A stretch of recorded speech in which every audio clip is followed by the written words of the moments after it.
আল মারউ আলা দীনি খলিলিহি ফাল ইয়ানজুর আহাদুকুম মা ইউখালিল। হাদিসের অর্থ হলো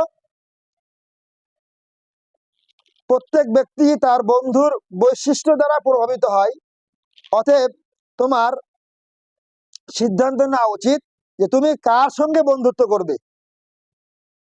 দেখেন, এই হাদিস দ্বারা আমি যে আগের কথাটা বললাম, সৎ সঙ্গে স্বর্গবাস, অসৎ সঙ্গে সর্বনাশ, এ কথার যথার্থ রয়েছে, মিল রয়েছে। এজন্য একটা পরিবেশ প্রয়োজন।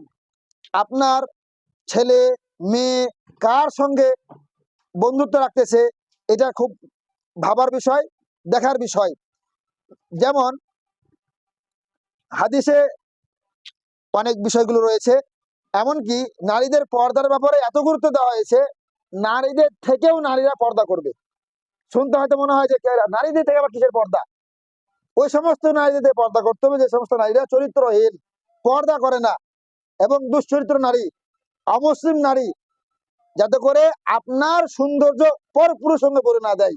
যে সমস্ত নারীরা আপনার মেয়ের সৌন্দর্য আর এক মেয়ের কাছে, ছেলের কাছে বলে দিবে, ওই সমস্ত মেয়েদের কাছ থেকেও আপনার মেয়েকে পর্দা করতে হবে। কারণ আপনার মেয়ের সৌন্দর্য যদি আর এক কোনো লম্পট ছেলের কাছে বলে দেয়, ওই ছেলে তখন আপনার মেয়েকে ইপ্রিজিং করবে।